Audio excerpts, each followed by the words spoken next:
দর্শনের শিক্ষার্থীরা, আশা করছি তোমরা সবাই ভালো আছো। তো আজকে তোমাদের কৃষি শিক্ষা প্রথম পত্র থেকে একটি বিষয় পড়াবো। প্রথম অধ্যায়ে আমি স্বামী জাফর, সহকারী অধ্যাপক, উদ্ভিদ বিজ্ঞান। তো তোমাদের আজকে যে বিষয়টি পড়াবো সেটি হচ্ছে বাংলাদেশের কৃষি ক্ষেত্র। এর আগে কৃষি কি, কৃষির সংজ্ঞা, তারপরে কৃষি শিক্ষা বিষয় এবং আনুষঙ্গিক আরো বিষয় সম্পর্কে তোমাদের সাথে আলোচনা করেছি। তো আজকে বাংলাদেশের কৃষির ক্ষেত্র নিয়ে তোমাদের সাথে আলোচনা করতে চাই। আসলে কৃষি বাংলাদেশের জীবিকার প্রধান মাধ্যম বা বাহন বলা চলে। বাংলাদেশের কৃষির বিভিন্ন দিকগুলো আজকে তোমাদেরকে আমি তুলে ধরব। তো সেটা জানতে গেলে কৃষির ক্ষেত্র বলা হচ্ছে কাকে, সেটাকে আমাদেরকে জানতে হচ্ছে যে কৃষির বিভিন্ন উপাদান বা শাখাগুলোকে কৃষির ক্ষেত্র বলা হচ্ছে। এবং বাংলাদেশের অর্থনীতিতে এই কৃষি একটি গুরুত্বপূর্ণ দিক, তোমরা সবাই জানো, কারণ আমাদের জিডিপিতে একটা বেশ বড় অংশের প্রবৃদ্ধি আসে কৃষি খাত থেকে।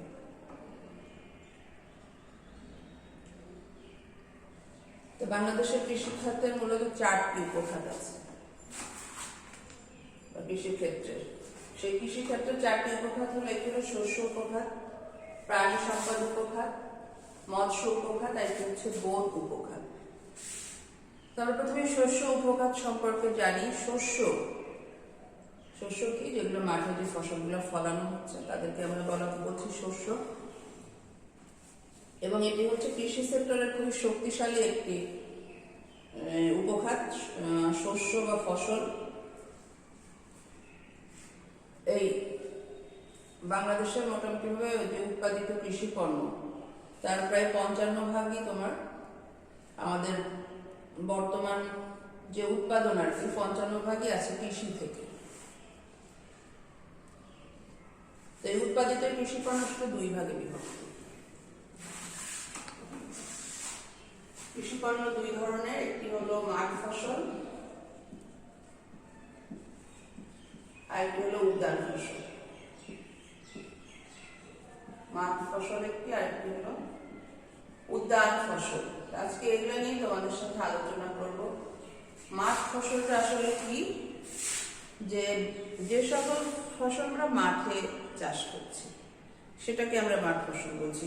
কিন্তু সংজ্ঞাটা আসলে আমরা এভাবে বলি যে সকল ফসলকে আমরা বেড়াবিহীন অবস্থায়, আমরা যখন মাঠে একটা ফসল চাষ করি তখন কিন্তু বেড়া দিই না, কিন্তু আমরা সবজি বাগান করি, ফুল বাগান করি, আমরা কি করি, চারিদিকে বেড়া দিয়ে দিই যেন ছাগল গরুতে খেয়ে ফেলতে না পারে। তো সেইভাবে সংজ্ঞাটাকে নির্ধারণ করা হচ্ছে যে বেড়াবিহীন অবস্থায় বিস্তীর্ণ মাঠে, বড় জমিতে, উঁচু বা নিচু যে সমতল ভূমিগুলো আছে সেসব জমিতে যে ফসলটাকে আমরা চাষ করছি সেটাকেই বলা হচ্ছে মাঠ ফসল। এগুলো কোনগুলা? ধান, গম, পাট, সরিষা, বিভিন্ন রকম ডাল জাতীয় ফসল। মাঠ ফসলকে কৃষিতাত্ত্বিক ফসলও বলা হয়ে থাকে। আমাদের মোট আবাদি জমির প্রায় 70% জমিতে এই মাঠ ফসল চাষ করা হয়ে থাকে। এবং মাঠ ফসল উৎপাদনের সময় জমির গাছগুলাকে সমষ্টিগতভাবে যত্ন নিতে হয় এবং সমষ্টিগতভাবে এদেরকে রোপণ করে সমষ্টিগতভাবে যত্ন নিতে হয় এবং এদেরকে সেচ দেওয়ার প্রয়োজন পড়ে অল্প। মাঠ ফসলের কিছু বৈশিষ্ট্য তোমাদেরকে বলি। মাঠ ফসলের বেশ কিছু বৈশিষ্ট্য আছে। এরা ম্যাক্সিমাম মাঠ ফসলই 1 বর্ষজীবী হয়, প্রত্যেক বছরে ফল দিয়ে প্রত্যেক বছরেই মারা যায় 1 বছরেই। আর মাঠ ফসল সাধারণত একসঙ্গে বড় জমিতে চাষ করতে হয়। নিচু এবং মাঝারি সমতল ভূমিতেও এদেরকে চাষ করা হয়। মাঠ ফসলের বীজ সাধারণত একই দিনে একসাথে বপন বা রোপণ করা হয়ে থাকে। মাঠ ফসলের যে যত্নটা নেওয়া হয় সেটা একত্রে সমষ্টিগতভাবে এদের যত্ন নেওয়া হয়। সেচ ছাড়াই অনেক ক্ষেত্রে মাঠ ফসল ভালোভাবে ফলানো যায়।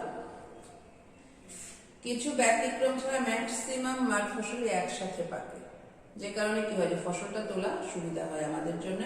বিস্তীর্ণ এলাকায় উৎপাদন করায় কি হয়, যে জমির আশেপাশে বেড়া দেওয়ার প্রয়োজন হয় না। আর ফসলের যে মূল মৌসুম, শুরুতে ফসলের উৎপাদনটা কম থাকে, তারপরে আস্তে আস্তে উৎপাদনটা বাড়তে থাকে।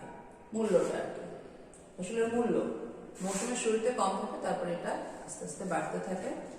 অধিকাংশ ক্ষেত্রে ফসল শুকিয়ে মাড়াই করে দানা শস্যটাকে উৎপন্ন করা হয়। ফসল উৎপাদনের খরচ এবং ঝুঁকি এখানে তুলনামূলকভাবে বেশি। মাঠ ফসল কি তাহলে তোমরা সবাই বুঝছো? দানা জাতীয় ফসলের ভিতরে ধান, গম, ভুট্টা, তারপরে আঁশ জাতীয় ভিতরে পাট, তুলা তোমরা জানছো, তারপরে ডাল জাতীয় যে মুগ, মসুর, কলাই, তারপরে তেল জাতীয় কি সরিষা, সয়াবিন, সূর্যমুখী, তিল, তিসি, তোমরা এগুলো সম্পর্কে জানো সবাই। চিনি জাতীয় আখ, সুগার বিট, এরকম অনেক মাঠ ফসল আছে। তারপরে পানীয় জাতীয় যেমন চা, কফি। তারপর পশু খাদ্যও কিন্তু এখন চাষ করা হয়, এগুলো মাঠ ফসল, যেমন নেপিয়ার ঘাস, তোমরা অনেক রকম ঘাসের কথা জানো, মোটর, খেসারি, তারপরে প্যারা ঘাস, ভুট্টা, এগুলো কিন্তু গোখাদ্য বা গরুর খাদ্য হিসেবে ব্যবহার করে এবং এগুলো মাঠে চাষ করে। তারপর সবুজ সারের জন্য কিন্তু মাঠে ফসল চাষ করা হয়, ধৈঞ্চা, তারপরে তোমার শনপাট, তারপরে মাসকলাই, যে গাছগুলো আছে এগুলো কিন্তু সবুজ সারের জন্য মাঠ ফসল হিসেবে চাষ করা হয়। এবারে মাঠ ফসলের কিছু গুরুত্ব বলি, যে আমরা যে মাঠ ফসল চাষ করবো এর গুরুত্বটা কি। আমাদের দেশের প্রধান খাদ্যই কি? আমরা বলি যে মাছের ভাতে আমরা বাঙালি, তাহলে প্রধান খাদ্যই শস্য থেকে আসে, তাই মাঠ ফসলই আমাদের প্রধান খাদ্যের উৎস। শর্করা জাতীয় খাদ্যের প্রধান উৎস এই মাঠ ফসল। তারপরে দেশের মোট যে চাষযোগ্য জমি তার 70 থেকে 80% জায়গাতে মাঠ ফসল চাষ করা হয়ে থাকে। এটা এক বছরের বেশি সময় সংরক্ষণ করা যায় এটাকে গুদামে রেখে। আবার কৃষকরা প্রধান ফসল হিসেবে এটাকে আবাদ করে থাকে। আর উপজাত যে দ্রব্যগুলো পাওয়া যায়, যেমন ধান লাগালে খড় পাচ্ছে, এটা গরুর খাদ্য হিসেবে ব্যবহার হচ্ছে। তারপরে বিভিন্ন রকম পাট থেকে আমরা পাট কাঠি পাচ্ছি, জ্বালানি হিসেবে ব্যবহার হচ্ছে। ভুট্টার যে মুথাগুলো পাওয়া যাচ্ছে, বাঁকের যে মুথাগুলো পাওয়া যাচ্ছে, সেগুলো কিন্তু কি জ্বালানি হিসেবে ব্যবহার করতে পারছি। তারপরে হাঁস মুরগির খাদ্য হিসেবে আমরা যে দানাদার শস্য জাতীয় শস্যগুলো পাচ্ছি, সেগুলো কি হচ্ছে হাঁস মুরগির খাদ্য হিসেবে ব্যবহার হচ্ছে। এদের উৎপাদন বেশি, ফলে কি হচ্ছে বিদেশে রপ্তানির সুযোগ আছে।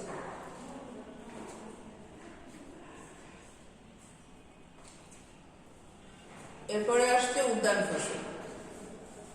উদ্যান ফসল কোনগুলো? যেগুলো উদ্যানে আমরা বলছি উদ্যান চাষ করতে পারি, তাদেরকে আমরা উদ্যান ফসল বলছি।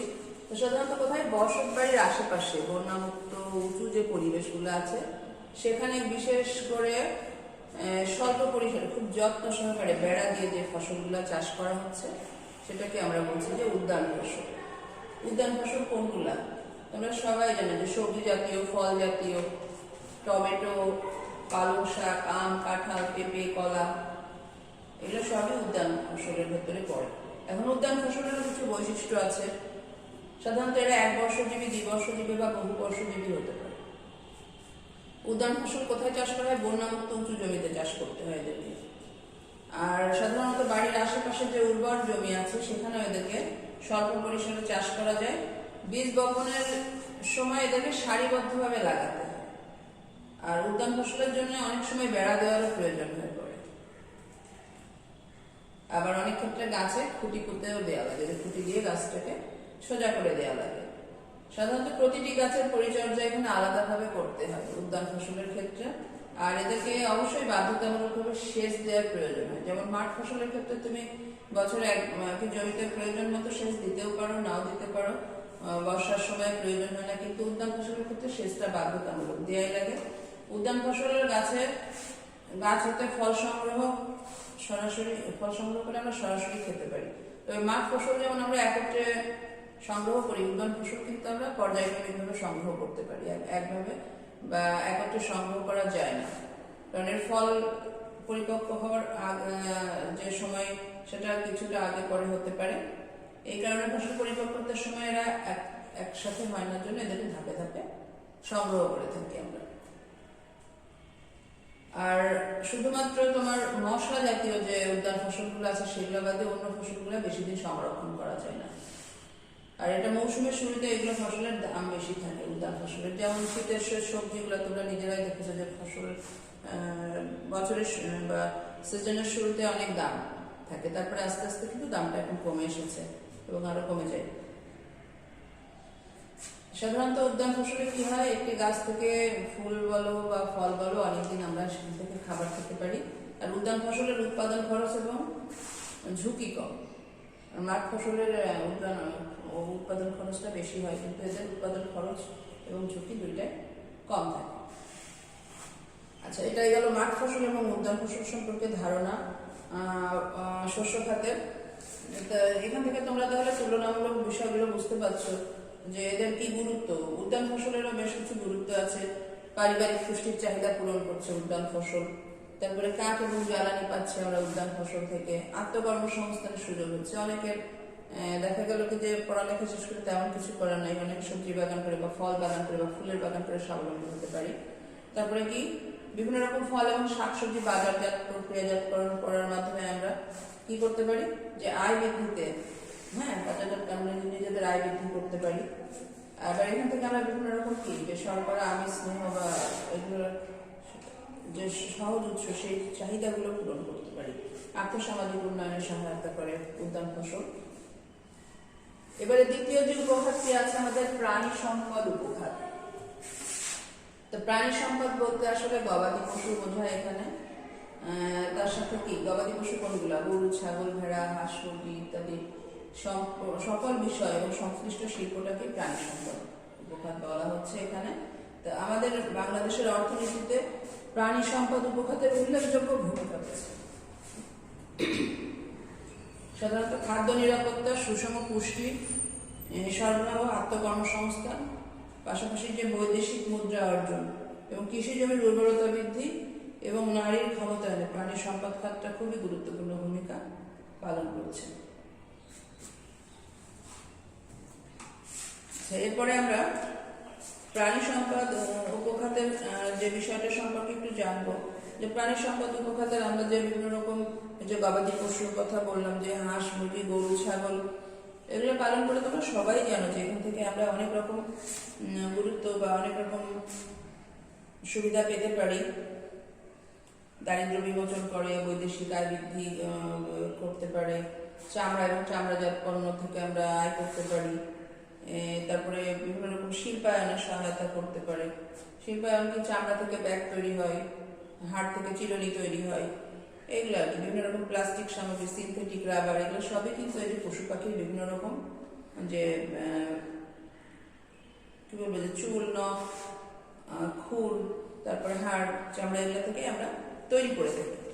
আচ্ছা, তারপরে গবাদি পশুর থেকে আরেকটি যে শিল্প আসছে পোল্ট্রি শিল্প। তোমরা সবাই এই শিল্পের নাম শুনেছো, পোল্ট্রি শিল্পটা আসলে কি এটা সম্পর্কে আমরা একটু জানবো। এটা আমাদের প্রাণী সম্পদ খাতের উপখাতের মধ্যে আছে পোল্ট্রি শিল্পটা।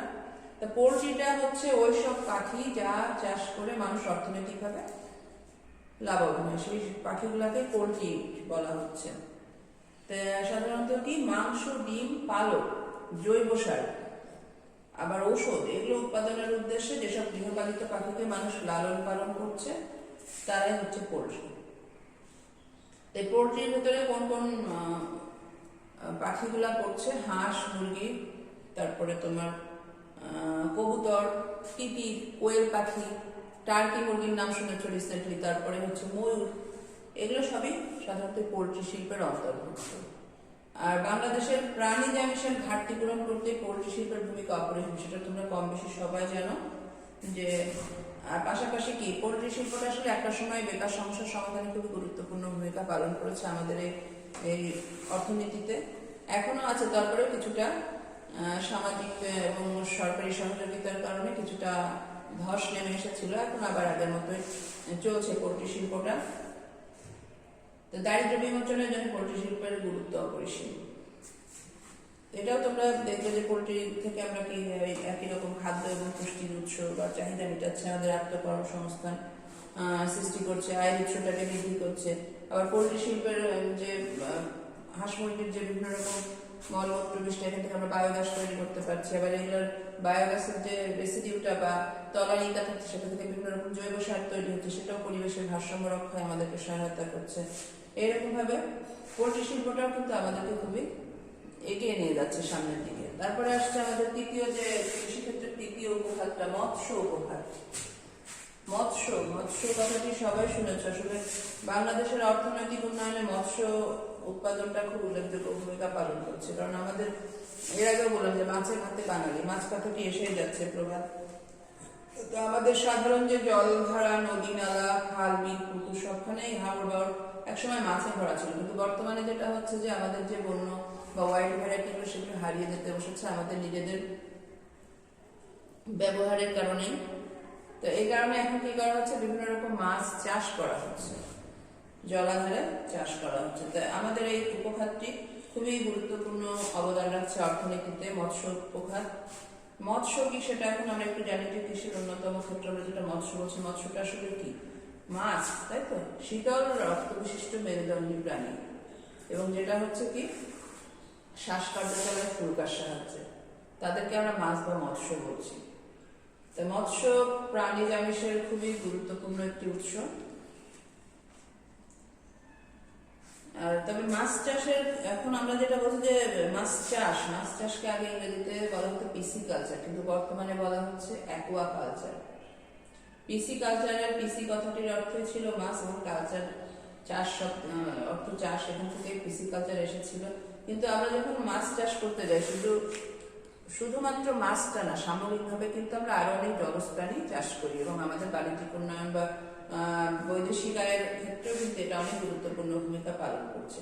এই জন্যে যেহেতু এই আধুনিক যুগে মাছ চাষটাকে ব্যাপক অর্থে ব্যবহার করার জন্য পিসি কালচার শব্দটি ব্যবহার না করে করা হচ্ছে অ্যাকুয়া কালচার। কথাটা আমি লিখি এখানে, পিসি কালচার না বলে বর্তমানে বলা হচ্ছে অ্যাকুয়া কালচার। অ্যাকুয়া কালচার অর্থ কি? যে পানির ভিতরে যে চাষটা করা হচ্ছে সেটাকে অ্যাকুয়া কালচার। অ্যাকুয়া কথাটার অর্থ হলো পানি, আর কালচার মানে তার মানে কি পানিতে আসে না, আসলে কোনো কিছু পানিতে চাষ করাকে এখানে বোঝাচ্ছে অ্যাকুয়া কালচার বা মৎস্য চাষ। তাহলে মৎস্য চাষকে আমরা বলছি পিসি কালচার, আর যখনই মৎস্য বলছি তখনই বলছি কি যে অ্যাকুয়া কালচার। এখন মৎস্য বলতে এখানে কি, এখানে মাছের সাথে অন্যান্য যে জলজ প্রাণী, তোমার সেটা হতে পারে ব্যাঙ, সেটা হতে পারে কাঁকড়া, সেটা হতে পারে চিংড়ি, তারপরে কচ্ছপ, এগুলা সবই কিন্তু এই প্রাণীগুলা বা এই কি বলবো জলজ প্রাণীগুলো সবই কিন্তু অ্যাকুয়া কালচারের অন্তর্ভুক্ত। এই কারণে মাছ ছাড়াও আমরা এভাবে বলতে পারি যে অন্যান্য যে জলজ প্রাণীগুলোকে একত্রে পানিতে চাষ করার যে প্রক্রিয়া সেটাকে আমরা বলছি অ্যাকুয়া কালচার বা মৎস্য চাষ। আর তাহলে আমরা মৎস্য কাদেরকে বলবো? মাছ ছাড়া অন্যান্য যে জলজ প্রাণী তাদেরকে আমরা বলবো মৎস্য। তার ভিতরে কি আর্থ্রোপোডা পর্বের প্রাণী ম্যাক্সিমামই এরা। তোমরা যারা সায়েন্সের স্টুডেন্ট আর্থ্রোপোডা পর্ব সম্পর্কে জানো। তো এখানে ছোট বড় চিংড়ির কথা বলা হচ্ছে, কাঁকড়ার কথা বলা হচ্ছে, তারপরে ঝিনুক, শামুক, হ্যাঁ, তিমি, ডলফিন, এগুলো কিন্তু এই মৎস্য চাষের আওতাধীন। তা বর্তমানে এইসব জলজ প্রাণী মানুষ খাদ্যরূপে গ্রহণ করছে এবং অর্থনীতিতে খুবই গুরুত্বপূর্ণ ভূমিকা পালন করছে। আবার এগুলো চাষ করে বিদেশে রপ্তানিও করা হচ্ছে এবং বৈদেশিক আয়ের খুব গুরুত্বপূর্ণ একটি উৎস হিসেবে এটিকে দেখা হচ্ছে। এবার মাছ আছে দুই ধরনের, তরুণাস্থযুক্ত মাছ আর একটা হচ্ছে অস্থিযুক্ত মাছ। তরুণাস্থ হচ্ছে শক্ত হাড়ের, যেমন ডলফিন, তিমি, এদেরকে বলা হচ্ছে। আর অস্থিযুক্ত মাছ কারা? আমরা যে মাছগুলো সচরাচর খেয়ে থাকি, রুই মাছ, ইলিশ মাছ, কাতল মাছ, মৃগেল মাছ, বা এই টাইপের ছোটখাটো যে মাছগুলো সব আছে, শোল মাছ, টাকি মাছ, সবই হচ্ছে অস্থিযুক্ত মাছ।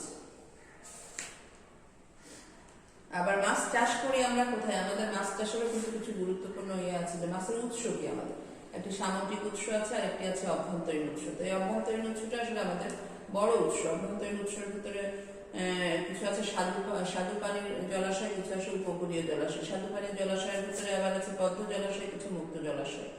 এখন এই বদ্ধ জলাশয়ের ভিতরে পুকুর, ডোবা, খাল, বিল, ধান ক্ষেত, হ্রদ এগুলো আছে। আর মুক্ত জলাশয়ের ভিতরে নদী, হাওর, খাল, বিল, প্লাবন ভূমি, এগুলো হলো মুক্ত জলাশয়ের ভিতরে আছে।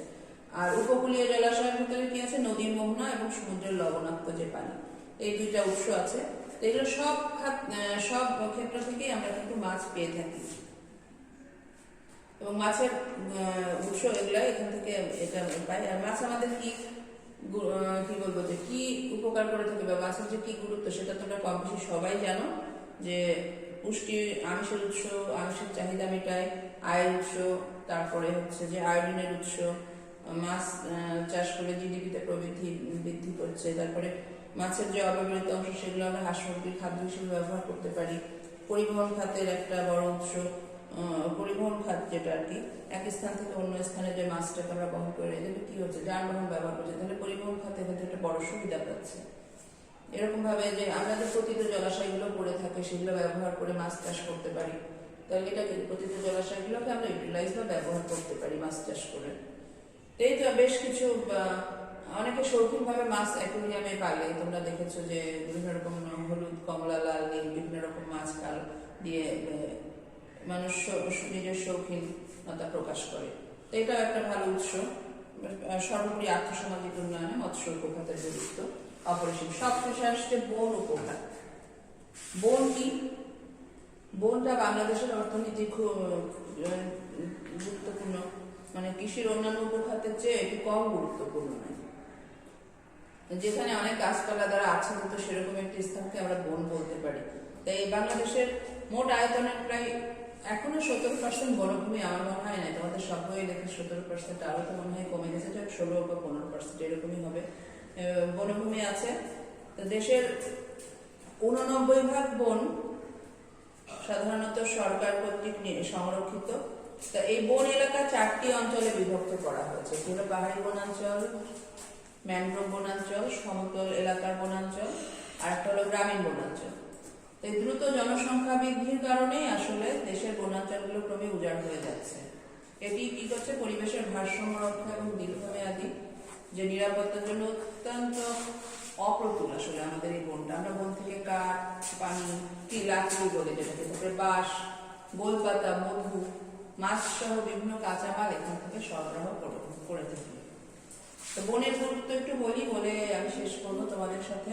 বনের যে অর্থনৈতিক গুরুত্ব আছে, পরিবেশগত গুরুত্ব আছে, জীববৈচিত্র্যগত গুরুত্ব আছে, পাশাপাশি কি আছে? নান্দনিক এবং বিনোদনগত কিছু গুরুত্ব আছে। তো অর্থনৈতিক গুরুত্বের ভিতরে কি আছে? কাঠ সংগ্রহ। আমরা বন থেকে কাঠ সংগ্রহ করে সেই কাঠ থেকে আসবাবপত্র তৈরি করছি, পাশাপাশি জ্বালানি হিসেবে ব্যবহার করছি। তারপরে গোলপাতা সংগ্রহ করছি। গোলপাতা দিয়ে পাহাড়ি অঞ্চলে ঘর বা ছাই বা বিভিন্ন রকম কুটির শিল্পজাত দ্রব্য তৈরি করা হয়। বাঁশ এবং বেত এগুলো সংগ্রহ করে আমরা বিভিন্ন কুটির শিল্পজাত দ্রব্য তৈরি করছি। তারপরে শিল্পের কাঁচামাল, ঔষধি উপকরণ বা ভেষজ দ্রব্য, এগুলো কিন্তু আমরা এই বন থেকে সংগ্রহ করছি। মধু সংগ্রহ করছি। সুন্দরবন বা বিভিন্ন বন থেকে আমরা বিভিন্ন রকম মৌমাছির চাক থেকে মধু সংগ্রহ করছি, সেটির একটি বড় অর্থনৈতিক সম্পদ আমাদের। এরপর পরিবেশগত গুরুত্ব। বন থেকে আমরা বন আমাদের প্রাকৃতিক বিপর্যয় রোধে সহায়তা করে, সুষম জলবায়ু রক্ষা করে, বৃষ্টিপাত, ভূমিক্ষয় রোধ করে, তারপরে কি মাটির উর্বরতা রক্ষা করছে বন। পাশাপাশি কি করছে? জীববৈচিত্র্য ধারণ করছে বন।